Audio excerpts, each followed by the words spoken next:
مسافر قسط نمبر 79 مسافر قسط نمبر 79 میو بیڈ روم سے برآمد ہوا تھا۔ اس کا مطلب تھا کہ C1 میں داخلے کا ایک راستہ اس طرف بھی تھا جو نسبتاً کم طویل اور مشکل تھا۔ نہ جانے کس مسلط کے تحت پیا جی مجھے لمبی اور گھور گھوپ اندھیرے والی سرنگ کے دہانے پر چھوڑ گیا تھا۔ میو نے قریب آ کر مجھے سوال نظر سے دیکھا۔ میں نے کہا، یہ کتے کا بلا بولتا نہیں، جبکہ میں چاہتا ہوں کہ یہ ٹیپ ریکارڈر کی طرح بج اٹھے بس۔ اس نے استفہامی انداز میں سر ہلایا، چٹکی بجائے بولا، فکر نہیں کرو استاد، میں جیسوں کی بولتی بند بھی کر لیتا ہوں اور آواز گدی سے نکال کر ہتھیلی پر بھی رکھ سکتا ہوں، ابھی لو۔ وہ بازوں کے کف چڑھا کر رنگو کی طرف بڑھا۔ میں اسٹول پر بیٹھ گیا اور خاموشی سے دیکھنے لگا۔ سیاہ میو خاصا سخت بدن اور دراز قد کا مالک تھا۔ اس نے رنگو کو بالوں سے پکڑ کر اپنی جانب کھینچ لیا اور پے در پے تمانچوں سے اس کی درگت بنا کر رکھ دی۔ رنگو کی برائے نام مزاحمت جلدی دم توڑ گئی تو میو نے پھولی ہوئی سانسوں کے درمیان غصے سے پوچھا، کیا خیال ہے بھوتنی کہ اتنا ہی کافی ہے یا دوسرا ٹریلر دکھاؤں؟ اسے جواب میں چند غلیظ گالیاں ملی۔ وہ میرے برعکس بپھر کر اس پر گر پڑا۔ اس نے چند ہی لمحوں میں لاتوں مکوں اور ٹھوکروں سے اس کے کسبل نکال دیے، پھر پوچھا۔ جواب میں رنگو نے پھولی ہوئی سانسوں میں کہا، اوے حرامیہ، جو کر سکتا ہے کیتی ونچ، میں پیو کو کچھ نہ پوچھ۔ مجھے اس کی سخت جانی اور بے خوفی پر پھر حیرت ہوئی۔ میو نے ہاتھ روک دیا اور اس پر ایک غصہ بری تنبیہی نظر ڈال کر کچن کم سٹور کا رخ کیا۔ تھوڑی دیر جب اس کی واپسی ہوئی تو اس کے ہاتھ میں لمبے اور چمکدار پھل والی چھری دبی ہوئی تھی۔ اس نے بنا کچھ کہے رنگو کا ایک ہاتھ تھاما اور چاہا کہ اس کی انگلی کاٹ دے، مگر رنگو نے چشمے زدن میں اس کے جبڑے پر دوسرے ہاتھ کا زوردار گھونسا جڑ دیا۔ یہ وار اتنا اچانک اور غیر متوقع تھا کہ یقیناً میو کے 14 طبق روشن ہو گئے ہوں گے۔ وہ کئی گز دور تک لڑکتا چلا گیا۔ پلٹا تو میں نے دیکھا اس کے لبوں کے گوشوں سے خون کی 2 ننھی ننھی دھاریں نکل رہی تھی۔ اس کے جبڑے کی اندرونی جلد پھٹ گئی تھی۔ ضرب کی شدت کو دیکھتے مجھے اندازہ ہو گیا کہ 2-4 داڑیں بھی جڑوں سے ہل گئی ہوں گی۔ چھری اس کے ہاتھ سے چھوٹ کر فرش پر گر گئی تھی، جسے رنگو نے صورت سے اٹھا کر سونت لیا۔ ریلاتے واشانہ انداز میں اسے للکارنے لگا۔ میو جبڑے پر ہاتھ رکھے خون تھوکتا ہوا سانڈ کی طرح ڈکارا اور رنگو کی طرف بڑھا۔ میں نے چیخ کر اسے رکنے کا حکم دیا۔ وہ رک کر سوالے نظروں سے مجھے دیکھنے لگا۔ میں نے کہا، جوش سے نہیں، ہوش سے کام لو پیارے۔ میری للکار نے اسے بہت بڑے نقصان سے بچا لیا تھا، ورنہ وہ جس انداز میں ہوش و خرد سے بیگانہ ہو کر حملہ ور ہوا تھا، بآسانی رنگو کا شکار ہو جاتا۔ رنگو کے انداز سے عیاں تھا کہ میو کے قریب آتے اس کے پیٹ میں چھری گھونپ دیتا۔ میو نے دانت کاٹے اور سلگتی آواز میں رنگو سے کہا، چھری پھینک دو ورنہ۔ ہال میں رنگو کا بھاری بھرکم کہکا گونج اٹھا۔ اس کا وحشت بھرا کہکا اس نے بھرائی آواز میں کہا، کیا ورنہ؟ ماں کے یار ڈیش، میں بندھا ہوا ہوں مگر شیر ہوں، تم کھلے ہوئے ہو مگر کتے ہو، گندی نسل کے۔ ہمت ہے تو میرے قریب آؤ، چھٹی کا دودھ نہ یاد دلا دوں تو میرا نام رنگو نہیں، میں شیدے قصائی کا پتر نہیں، آؤ۔ میو نے اسے زیر لب گالی دی اور پلٹ کر بیڈ روم کی طرف بڑھ گیا۔ میں اس کا مطلب سمجھ نہیں پایا، مگر رنگو سمجھ گیا۔ تبھی حلق کے بل چیخا، ہاں ہاں جاؤ، بجلی کا بٹن دباؤ اور اپنے اس باپ کو جھٹکے لگاؤ۔ ہجڑوں میں بھی غیرت مند ہجڑے ہوتے ہیں، مگر تمہاری کتیا مالکن نے سب بے غیرتوں کو اکٹھا کر رکھا ہے۔ واقعی تمہیں کسی مرد نے نہیں، ڈرپوک خنزیر نے جنا ہے۔ چیختے چیختے اس کی آواز پھٹنے اور حلق سے لگاتار مغلظات امڑنے لگی۔ اچانک اس نے بھڑک کر پوری قوت سے چھری مجھے دے ماری۔ میں اس غیر متوقع حرکت کے لیے تیار نہیں تھا، اس لیے بے ساختہ پیچھے جھکا۔ سٹول مجھے سنبھال نہ سکا اور میں سٹول سمیت فرش پر کمر کے بل جا گرا۔ شکر ہوا کہ چھری دستے کے بل میرے کندھے پر لگی۔ اگر اس کا پھل سامنے کی طرف ہوتا تو کم سے کم 2 انچ تک ماس میں اتر جاتا۔ ایسے وقت میں تالیوں کی زوردار آواز سنائی دی۔ میں جلدی سے اٹھا، بیڈ روم کی طرف دیکھا۔ میڈم تالے بجاتے ہوئے بیڈ روم سے نکل کر میری طرف چلی آ رہی تھی۔ میو اس کے عقب میں چل رہا تھا۔ میرے لبوں سے بے ساختہ نکلا، میڈم آپ۔ وہ قریب آ کر رکی، ایک نظر رنگو کو دیکھ کر ہنسی اور ستائشی لہجے میں بولی، ویل ڈن استاد رنگو، تم نے میرے 2 ٹائیگرز کو تکنی کا ناچ نچا رکھا ہے، اور تو اور میرے کنگ ٹائیگر کو بھی۔ اس نے جان بوجھ کر میں نے خیز انداز میں اپنا جملہ ادھورا چھوڑا اور مجھے شریر نظروں سے دیکھا۔ پھر میو کو قریب آنے کا اشارہ کرتے بولی، یہ سٹول ادھر دیوار کے ساتھ رکھو اور استاد رنگو کا نی کلپ کھول دو۔ رنگو استاد آدمی ہے اور استاد کا مقام یہ نہیں ہوتا کہ اسے باندھ کر مارا جائے، کیوں استاد؟ رنگو کے نتنے پھڑک رہے تھے مگر خاموش تھا۔ کوئی جواب نہ پا کر میڈم میرے طرف متوجہ ہوئی۔ شاید اس سے تمہارے والدین کو موت کے گھاٹ اتارا تھا، ہے نا؟ میں نے اس بات میں سر ہلایا۔ تم مجھ سے محبت کرتے ہو صدقے دل سے، ہے نا؟ میں الجھ کر بولا، جی میڈم۔ تمہیں وہ کہانی بھی یاد ہوگی یقیناً جو میں نے رات بھر جاگ کر تمہیں سنائی۔ اس کہانی میں استاد رنگو کا بھی کردار شامل ہے۔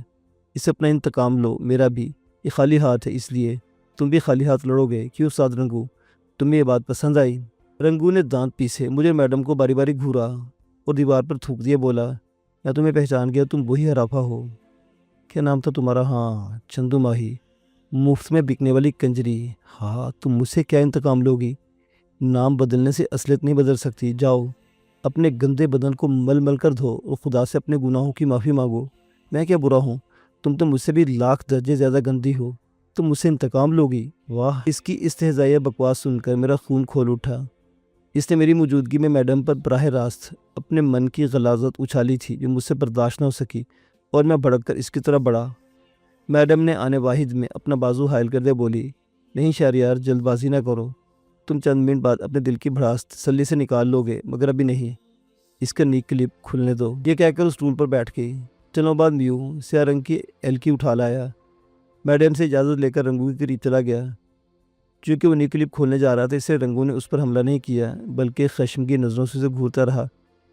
چند لمحوں میں میو نے اسٹیل کا کڑا کھول دیا۔ رنگو چند لمحے اپنی گردن مسلتا رہا، پھر میڈم سے مخاطب ہوا، اپنے دونوں کتوں کو ہوشکار کے میری طرف بھیجو، میں بھی تو دیکھوں تمہاری گندی چمڑی کے دیوانے کس طرح اپنی وفاداری ظاہر کرتے ہیں۔ میں نے دیکھا کہ رنگو کی بکواس سن کر بھی میڈم کی پیشانی پر ایک بل تک نہیں پڑا، بلکہ ایک شریر سی مسکراہٹ اس کے لبوں پر مچل گئی۔ بولی، شہریار، اب تم جانو اور تمہارا شکار جانے، میں اور میو خاموش تماشائی بن کر تمہارے ہنر کا کمال دیکھتے ہیں۔ میں یہی فائٹ دیکھنے کے لیے بڑا ضروری کام چھوڑ کر آئی ہوں۔ اس دوران میو بڑی مستعدی سے میڈم کے پاس جا کھڑا ہوا۔ صاف محسوس ہو رہا تھا کہ وہ محض تماشائی نہیں تھا، بلکہ مخصوص انداز میں میڈم کو کسی بھی ممکنہ خطرے کے مقابلے میں تحفظ دے رہا تھا۔ میدان صاف ہو گیا۔ میں نے پاؤں کی ٹھوکر سے فرش پر پڑی ہوئی چھری دور پھینک دی اور قائم نظروں سے رنگو کو دیکھا۔ اس کی خون آشام آنکھیں مجھ پر مرکوز تھیں، اور وہ پہلوانوں کے مخصوص انداز میں دونوں بازوں کو ہلا کر خون کو گردش دے رہا تھا، یعنی وارم اپ ہو رہا تھا۔ میں جانتا تھا کہ وہ ترنے والا نہیں تھا، آسان شکار نہیں تھا، اس لیے میرے رگوں پہ میں برف بھری ہوئی تھی۔ میں نے اسے حملہ کرنے کا پہل کا موقع دیا تو اس نے بڑے نپے تلے انداز میں میری جانب قدم بڑھایا۔ جو ہی قریب آیا، میں پنجوں کے بل ہوا میں اچھلا اور میں نے اس کے سینے پر دونوں پیر فولادی قوت سے مارے۔ وہ میری فلائنگ کک کی زوردار چوٹ کھا کر کمر کے بل گرا، مگر اس سے پہلے فرش سے اٹھ گیا، اور جو ہی میں اس پر چھلانگ لگائی، اس نے اپنے دونوں گھٹنے اکٹھے کر لیے۔ میں پیٹ کے بل اس کے اٹھے ہوئے گھٹوں پر گرا اور سانپ کی طرح کروٹ بدل گیا، مگر اس دوران اس نے چابک دستی سے میرے بال مٹھی میں بھر کر میرا سر فرش پر دے مارا۔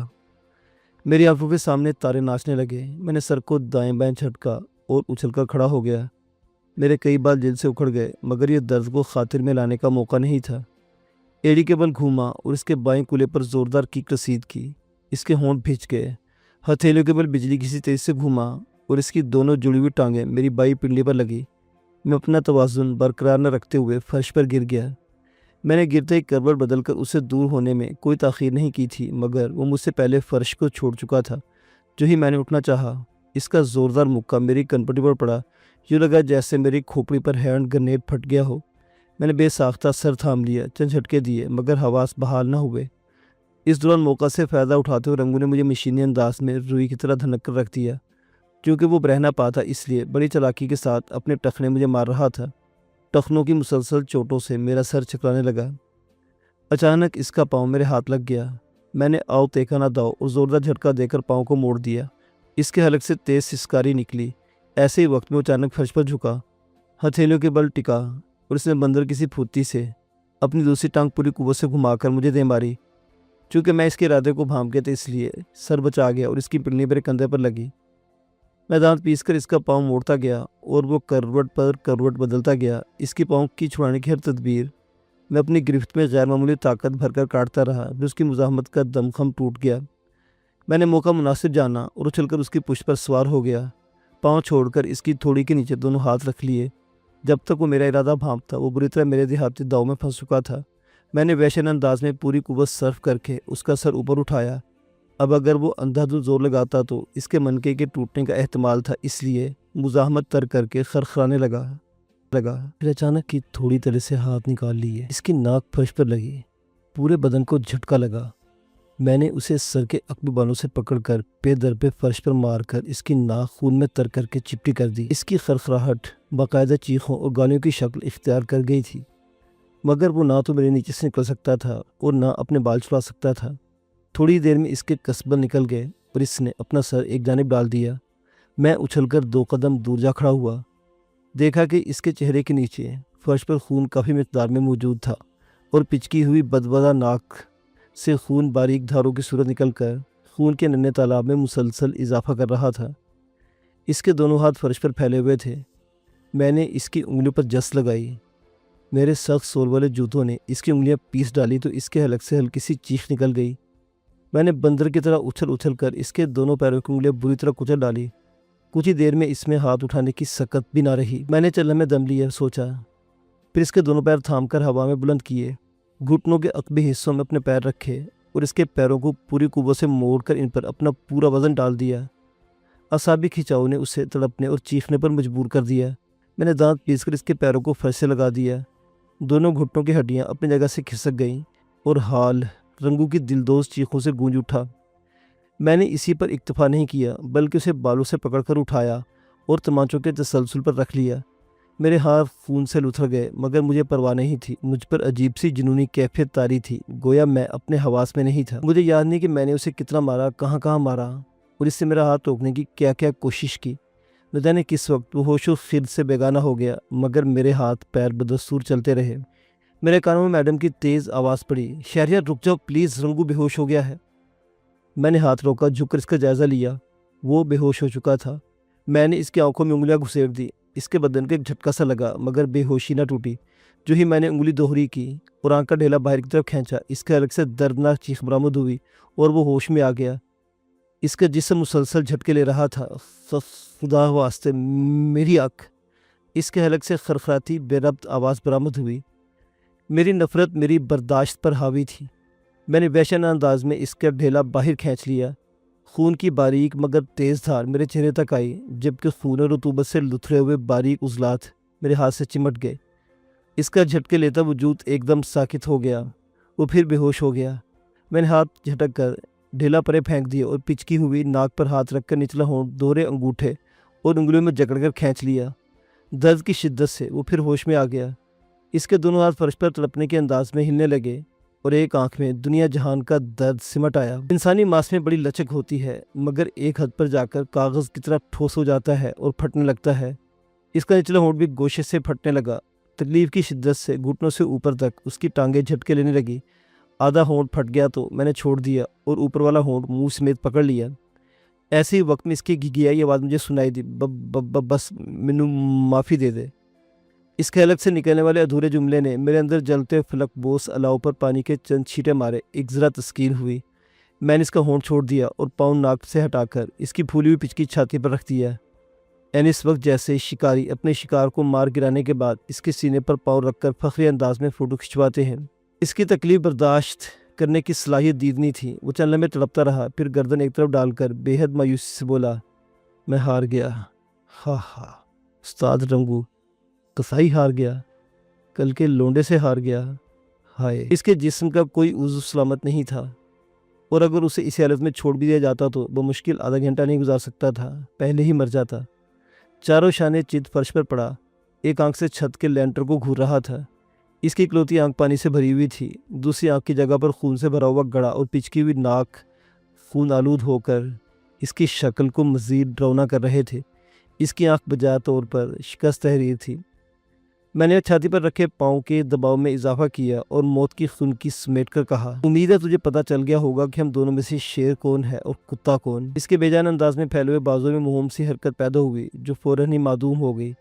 کانپتی ہوئی شکست خوردہ آواز میں بولا، ہاں میں ہار گیا ہوں، اب مجھے یوں بے عزت کرنے سے بہتر مجھے مار دو، میں زندہ نہیں رہنا چاہتا، خدا کے لیے مجھے مار دو، یہ تمہارا مجھ پر احسان ہوگا۔ اس کا چہرہ تکلیف کی شدت سے متغیر ہو گیا، آواز میں کپ کپاہٹ لہجہ بہ لہجہ بڑھنے لگی۔ میں نے کہا، مجھے اعتراف ہے کہ تم بہت بہادر آدمی ہو، شکست پر موت کو ترجیح دینے آئے ہو، مگر آج تم زندہ رہتے ہوئے ہار گئے۔ ایسی حالت میں بہادر آدمی ٹوٹ جاتا ہے، وہ دل سے شکست تسلیم کر لیتا ہے۔ کیا خیال ہے جو پوچھوں گا بتاؤ گے یا نہیں؟ اسے اپنی آنکھ بند کر لی، ہونٹ کپ کپاتے رہے۔ خاصے طویل توقف کے بعد بولا، اب تمہیں حق ہے کہ مجھ سے سوال کرو اور میں جواب دوں، پوچھو کیا پوچھنا چاہتے ہو۔ میں نے اس کے سینے پر سے پاؤں ہٹا لیا اور فرش پر پیروں کے بل بیٹھ گیا اور نرم لہجے میں سوال کرنے لگا۔ وہ آنکھ بند کیے مجھے بے ربط انداز میں جواب دینے لگا، اس کے انداز سے صاف ظاہر تھا کہ وہ نہ تو کچھ چھپا رہا تھا اور نہ ہی جھوٹ بول کر مجھے گمراہ کرنے کی کوشش کر رہا تھا۔ بولتے بولتے نڈھال ہو گیا، پانی مانگا۔ میرے اشارے پر میو اس کے لیے پانی کا گلاس بھر لایا اور اس کے حلق سے لگا دیا۔ کچھ پانی ہوا کی نالی میں چلا گیا جس سے اسے کھانسی آ گئی، زخموں کا درد بڑھ گیا۔ وہ دیکھ کر چند گھونٹ پینے کے بعد اس نے سر فرش پر ڈال دیا، بولا، ڈرو مت، قریب آ جاؤ، میں رنگوں کو سائی ہوں، مرد کا بچہ ہوں، ہار گیا تو مردوں کی طرح ہار بھی مان گیا۔ اب اگر تم مجھے قتل بھی کرنے لگو دے تو میں ہاتھ نہیں اٹھاؤں گا۔ وہ آدھا مر چکا تھا، آدھا زندہ تھا، آنکھ اور ناک کے زخموں کی تاب نہ لاتے مسلسل جھٹکے لے رہا تھا۔ مجھے اس سے کوئی خطرہ نہیں تھا، اس لیے اس کے کہنے پر قریب تو ہو گیا مگر اپنے تئیں خاصا محتاط بھی رہا۔ اس میں ہاتھ ہلانے تک کی سخت نہیں تھی مگر وہ مرنے سے پہلے مجھے مار دینے کے لیے کوئی بھی فیصلہ کن حملہ کر سکتا تھا۔ اسے کچھ میرے پوچھنے پر اور کچھ اس نے از خود بتا دیا۔ چونکہ وہ طویل عرصہ تک سردار یارن خان کا دست راست رہا تھا، اس لیے اسے پس منظر سمیت وہ سب کچھ معلوم تھا جو نورپور کے کسی اور شخص کے علم میں نہیں آیا تھا۔ اس کی بے ربط انداز میں دی ہوئی معلومات سے میں نے سونے خان کی اندرونہ کہانی ترتیب دے لی۔ میرا باپ امام دین عرف سونا خان مردانہ وجاہت کا پیکر تھا۔ وہ جب خوشبودار تیل سے چپڑے ہوئے بالوں میں سیدھی مانگ نکال کر سفید براق لٹھے کا تریزوں والا سوٹ پہن کر نورپور سے نکلتا تھا تو بیسیوں محبوبانہ نظریں اس پر ساکت ہو جایا کرتی تھی۔ چونکہ وہ زمیندارے کے ساتھ ساتھ مال ڈنگل کا بیوپار بھی کرتا تھا اور مال کی خرید و فروخت کے سلسلے میں علاقے کی مال منڈی میں آنا جانا لگا رہتا تھا، اس لیے اسے نورپور سے باہر بھی کافی وقت گزارنا پڑتا تھا۔ وہ باہر جانے کے لیے خصوصی طور پر تیار ہو کر گھر سے نکلا کرتا تھا۔ جب رضیہ عرف رجو سے اس کا بیاہ ہوا تو نورپور کے سبھی مرد و زن نے دانتوں میں انگلیاں کاٹ لیں۔ رجو اس سے بھی زیادہ خوبصورت تھی۔ خدا نے اسے آنکھوں کا اضافی حسن دے رکھا تھا، جس کو بھی آنکھ اٹھا کر دیکھ لیتی اسی کا ہو رہتا۔ 2 بچوں کی پیدائش کے بعد تک اس کی شخصی دلکشی اور حسن میں کوئی کمی واقع نہیں ہوئی تھی۔ نورپور میں سردار یارن خان کا ایک طرح کا بلا شرکت غیر راج قائم تھا۔ وہ جو چاہتا تھا کر گزرتا تھا، اسے جسے چاہتا تھا اپنے دارے پر بلا کر 2-4 جوتے لگوا کر بے عزت کر کے سیدھا کر دیتا تھا۔ چونکہ سونا خان اپنی موج میں گم رہنے والا شخص تھا اور اپنے کام سے کام رکھتا تھا، اس لیے وہ سردار یارن خان کے دارے پر حاضری دینے یا گپ شپ لگانے کے لیے نہیں جایا کرتا تھا۔ سریرا اگر اس سے ملاقات ہو جاتی تو ادب سے سلام کر کے رکے بغیر گزر جاتا تھا۔ اس عادت کے پیش نظر سردار یارن خان کی نظر میں وہ مغرور اور اکڑ خان قرار پایا تھا اور اس کی آنکھوں میں ہمیشہ کھٹکتا رہتا تھا۔ جب اس نے دارے پر سونے خان کی بیوی کے حسن کا چرچا سنا تو اس کے دل میں رجو کو دیکھنے کا تجسس پیدا ہوا۔ اس میں 20 برائیاں تھیں مگر ابھی تک اس نے نورپور کی کسی دھی رانی کی طرح میلی آنکھ سے دیکھا تک نہیں تھا۔ مگر جب اس نے ایک دن دارے کے سامنے سے سہیلیوں کے جھرمٹ میں گزرتی رجو کو دیکھا تو بے اختیار دل پر ہاتھ رکھ لیا۔ انہی دنوں اتفاق سے اسے لاہور جانا پڑا، جہاں وہ سال بھر رہا۔ واپس آیا تو دوسرے لوگوں کے ساتھ رجو کو بھی بھول چکا تھا۔ آتے اسے رجو یاد آئی مگر اس کے لبوں پر ایک مسکراہٹ تیر گئی اور ایک استہزائی جملہ لبوں پر مچل گیا، ان تھا او وہاں بڑی ودی ہو سی، یعنی کہ اب تو وہ ماں بن چکی ہوگی۔ رجو واقعتاً اس دوران ایک بچے کی ماں بن چکی تھی۔ وہ اس کے دل سے محو ہو چکی تھی مگر جو ہی اس نے ایک دن چہل قدمی کے دوران فصلوں میں رجو کو دیکھا تو اس کی آنکھیں ٹھہر گئی۔ وہ ماں بن کر غضب ڈھانے والی دلکشی رکھتی تھی۔ اس نے بے اختیار اس کا رخ کیا، قریب جا کر پوچھا، تم رجو ہی ہو نا، سونے خان کی زال؟ زال مقامی زبان میں بیوی کو کہا جاتا تھا۔ رجو نے سر پر دوپٹہ درست کیا، ایک نظر اسے دیکھ کر سر جھکا لیا، بولی، السلام علیکم خان جی، میں رجو ہی ہوں۔ وہ یہ کہہ کر وہاں سے کھسکنے لگے۔ یارن خان نے روک لیا، ادھر ادھر کی باتیں کرنے لگا۔ وہ ناچار ہوں ہاں میں جواب دینے لگی۔ یارن خان کو اس کی عدم دلچسپی والے رویے سے باور ہو گیا کہ وہ جلد از وہاں سے کھسکنا چاہتی تھی۔ اس نے اپنی زبان میں کمال مٹھاس بھر کر اسے کسی وقت حویلی میں آنے کی دعوت دی۔ وہ جاتے ہوئے بولی، ڈیکساں خان جی، آپ نے سائیں کلو آکساں جو میں کو حویلی گھن گیا تھا، یعنی کہ خان جی دیکھوں گی، اپنے شوہر سے کہوں گی اگر مجھے حویلی لے گیا تو اس کے ساتھ آ جاؤں گی۔ وہ چلی گئی مگر یارن خان کا پہلو خالی کر گئی۔ اس کے بعد وہ طاق میں رہنے لگا۔ رجو کا نسوانی دل اس کی غیر معمولی دلچسپی اور انہماک تاڑ گیا اور وہ اپنے طور پر اس سے دور رہنے لگی، کوشش کرنے لگی گھر سے کم نکلا کرے۔ پھر ایک دن یارن خان نے گلی میں اس کا ہاتھ تھام لیا۔ وہ حیرت اور خوف سے دم بخود رہ گئی۔ اس نے جھٹکا دیکھ کر اپنی کلائی چھڑانا چاہی تو یارن خان کی گرفت مضبوط ہو گئی۔ وہ کلائی نہ چھڑا سکی اور بے بسی سے نورپور کے رکھوالے کو دیکھنے لگی۔ اس دوران ہی یارن خان نے اپنے دل کی تمام تر ہوس اس کے گوش گزار کر دی۔ خاموشی رہی۔ حیران بھی تھی کہ تمام کا تمام نورپور اس کی تعریفیں کرتا نہیں تھکتا تھا کہ وہ برادری کی کسی دھی بہن کی طرف آنکھ اٹھا کر بھی نہیں دیکھتا تھا۔ آنکھ اٹھانا تو ایک طرف رہا، اس نے گلی کے بیچوں بیچ اس کی کلائی تھام کر دعوت گناہ بھی دے ڈالی تھی۔ تو مشکل اس سے پیچھا چھڑا کر گھر پہنچی۔ شام تک اپنے بچے کو گود میں لیے روتی رہی۔ جب سونا خان تھکا ہارا گھر پہنچا تو اسے روتے دیکھا تو ٹھٹک گیا۔ جب اس کے استفسار پر رجو نے یارن خان کی تمام تر کارگزاری سنائی تو اس کا رنگ متغیر ہو گیا۔ وہ آگ بگولا ہو کر اسی وقت گھر سے نکلا اور یارن خان کی حویلی پہنچ گیا۔ یارن خان کا برادری کی کسی عورت کو گلی میں روکنا اپنے نوعیت کا پہلا واقعہ تھا تو سونے خان کا یوں بھپر کر دارے پر پہنچنا بھی نور پور کی روایت میں نہیں تھا۔ اس سے دارے میں کئی لوگوں کی موجودگی میں یارن خان کو ماں بہن کی گالیاں دی، برے نتائج کی دھمکیاں دی اور سینہ ٹھونک کر کہا، اگر تمہیں کسی مرد کے بچے نے جنم دیا ہے تو میری بیوی کو پھر ہاتھ لگانا، تمہارا وہ حشر کروں گا کہ تمہاری 7 پشتیں بھی یاد رکھیں گی۔ یارن خان ندامت اور تضحیک کے پسینے میں بھیگ گیا۔ جب تک سونا خان دارے میں چھاتی پھلائے بلند آواز میں بولتا رہا، وہ سر جھکا کر بیٹھا رہا۔ سونا خان بے پناہ خوبصورت ہونے کے ساتھ ساتھ بہت طاقتور اور دلیر بھی تھا۔ اس کی باہیں سلامت تھی، بھائی اور قریبی رشتہ دار بھی اس کے لیے جان دینے کا حوصلہ رکھتے تھے۔ اپنی طاقت کے گھمنڈ اور برادری کے زوم میں انجام کی پرواہ کیے بغیر اس نے یارن خان کی مٹی پلید کر کے رکھ دی۔ پکارتا ہوا دارے سے نکلا۔ عشاء کے وقت اس کے گھر بھائی چراغ دن اور قریبی رشتہ دار مجتمع ہو گئے۔ اس نے جوش میں اعلان کر دیا، اگر اس خبیث کے بچے نے دوبارہ رجو کی طرف آنکھ اٹھا کر دیکھا تو میں اسے نور پور کی گلیوں میں گھسیٹ گھسیٹ کر ماروں گا۔ یہ دھمکی کسی ذریعے یارن خان تک پہنچ گئی۔ وہ سونے خان کی اس رشت کو جانتا تھا کہ سونے خان کو بڑھ ہانکنے کی عادت نہیں تھی۔ وہ جو کہہ رہا تھا اس پر عمل کرنے کا حوصلہ بھی رکھتا تھا۔ دارے میں آ کر یارن خان کو برا بھلا کہنے سے بھری برادری میں خان کی بہت سودکی ہوئی تھی اور اس کا ذہن مارے تضحیک کے جل رہا تھا۔ اگلے دن حیدر خان اس کے پاس پہنچ گیا۔ دونوں کے درمیان نہ جانے کیا کیا باتیں ہوئی۔ تمام دن وہاں رہنے کے بعد جب شام کو حیدر خان کی موٹر دارے سے نکلی، اس سے 1 گھنٹہ بعد یارن خان نے بھی لاہور کا رخ کیا۔ وہ فطری طور پر منتقم مزاج اور کمینہ انسان تھا۔ اس نے اپنے اندر بھڑکی ہوئی تضحیک کی آگ پر برف ڈالنے کے لیے چند چھٹے ہوئے بدماشوں کی خدمات حاصل کی، انہیں اپنے ساتھ نور پور لے آیا۔ آتے اس نے سونے خان سے انتقام لینے کا منصوبہ تیار کر لیا اور انتظار کرنے لگا کہ کون سی شب سونا خان اپنے گھر سے باہر گزارتا ہے۔ وہ اپنے معمول کے مطابق ہر 15 دن بعد مال ڈنگر لے کر ملتان کی منڈی مویشیاں جایا کرتا تھا۔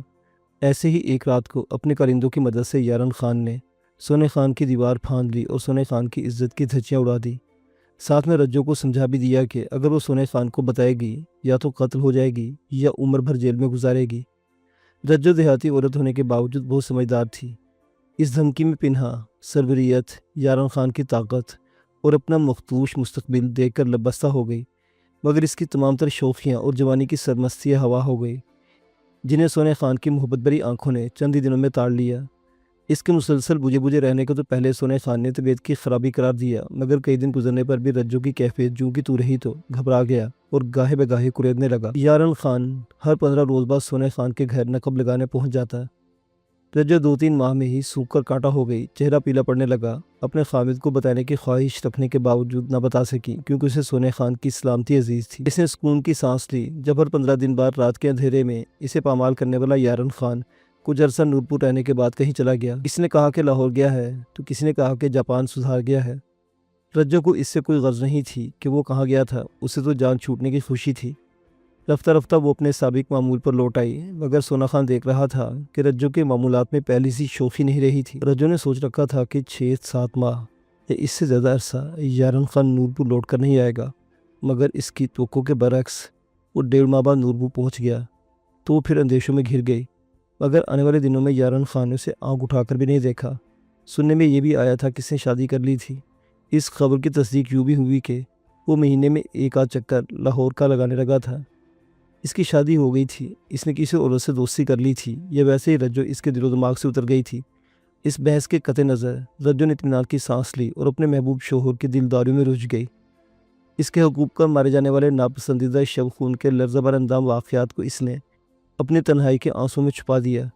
ایک لمبا عرصہ عافیت میں گزر گیا اور وقت نے اس کے دکھ پر گرد کی دبیز تحت چڑھا دی۔ سونا خان اپنے ڈگر پر بدستور چل رہا تھا، دونوں بچے بڑے ہو رہے تھے۔ انہی دنوں ایک بھینس کے لین دین پر سردار حیدر خان سے اس کی منماری ہو گئی۔ حیدر خان بی ڈی ممبر تھا، آنے والے انتخابات میں ضلع کونسل کے ممبر کی نشست پر الیکشن لڑنے کا خواب دیکھ رہا تھا۔ اس نے اپنی نوخیز سیاسی قوت کے زوم پر سونے خان کو ماں کی گالی دی۔ سونا برداشت نہ کر پایا اور آستینیں چڑھا کر اس پر چڑھ دوڑا۔ 2-4 گھونسوں میں اس نے حیدر خان کو دھنک کر رکھ دیا۔ لوگوں نے پکڑ دھکڑ کر بیچ بچاؤ کرایا۔ حیدر خان نے پھولی ہوئی سانس کے بیچ بڑے تضحیک امیز انداز میں کہا، ایڈا غیرت مند ہو گیا تھا یارن خان دے بال نہ پالے، تم اتنے غیرت مند ہوتے تو یارن خان کے بچے نہ پالتے۔ سونے خان کے دل پر گھونسا لگا۔ سردر اس نے حیدر خان کو منہ بھر کر گالیاں دی، یارن خان کے لیے بھی سخت سوس الفاظ کہے، اور اگر اسے لوگوں نے مضبوطی سے پکڑ رکھا ہوتا تو وہ حیدر خان کی گدی سے زبان کھینچ کر میدان میں ڈال دیتا۔ بھینس کا سودا بیچ میں رہ گیا اور وہ تل ملاتا ہوا گھر لوٹ آیا۔ دلیر خو شخص تھا، اس کے اعصاب مضبوط تھے، مگر حیدر خان کے تانے نے توڑ کر رکھ دیا۔ شام تک اندر ہی اندر گھلتا رہا، سوچتا رہا اور رجو کے طور اتوار پر غور کرتا رہا۔ آگ جلتی ہے تو دھواں اٹھتا ہے، بات ہوتی ہے تو بتنگڑ بنتا ہے۔ اگر حیدر خان کی کہی بات سچ بھی نہیں تھی تو کچھ نہ کچھ ایسا ضرور تھا جس کے بل پر اس نے اتنی بڑی بات کہہ دی تھی۔ اس شام اس نے بچوں کو پہلی مرتبہ تنقیدی نظروں سے دیکھا۔ عادات، خال و خط، قد بت، وہ کسی بھی لحاظ سے یارن خان سے مشابہت نہیں رکھتے تھے۔ بیٹے نے باپ کی شکل چرائی تھی، بیٹی ماں پر گئی تھی، پھر بھی اس کا دل مطمئن نہ ہوا۔ شک کا کانٹا مسلسل پہلو میں چبھ رہا تھا، کچھ بھی اچھا نہیں لگ رہا تھا۔ جب اس نے شام کا کھانا غیر معمولی عدم رغبتی سے کھایا تو رجو کا ماتھا ٹھنکا۔ چنگیر خالی کر کے کندوری سے ہاتھ پوچھنے والے بمشکل آدھی روٹی پیٹ میں اتاری تھی، متفکر ہو گئی، پریشانی کا سبب دریافت کرنے لگی۔ سونے کے ٹالنے پر اپنے مخصوص انداز میں دھرنا دے کر بیٹھ گئی اور پوچھنے پر مصر ہوئی۔ سونے خان نے ادھر ادھر کی ہاں کی، ٹالا نہیں ٹلی تو چپ سادھ کر بیٹھ گیا۔ جب دونوں بچے کھیلتے کودتے سو گئے تو اس نے لحاف اتار کر پائنتے پر اکٹھا کرتے ہوئے کہا، رجو بول تو ذرا، تو دنیا میں کون سب سے پیارا ہے؟ الجھ کر اسے دیکھنے لگی، سوچنے لگی، عورت کے نزدیک بچے سے زیادہ پیارا دنیا میں کوئی نہیں ہوتا۔ اس نے اپنے دل میں جھانکا، یا کچھ مختلف نہیں تھا۔ وہ الجھ کر اسے دیکھنے لگی، سوچنے لگی، عورت کے نزدیک بچے سے زیادہ پیارا دنیا میں کوئی نہیں ہوتا، دنیا میں کوئی نہیں ہوتا۔ اس نے اپنے دل میں جھانکا، یہاں کچھ مختلف تھا۔ بیٹا اپنے باپ کے پیچھے چھپا کھڑا تھا۔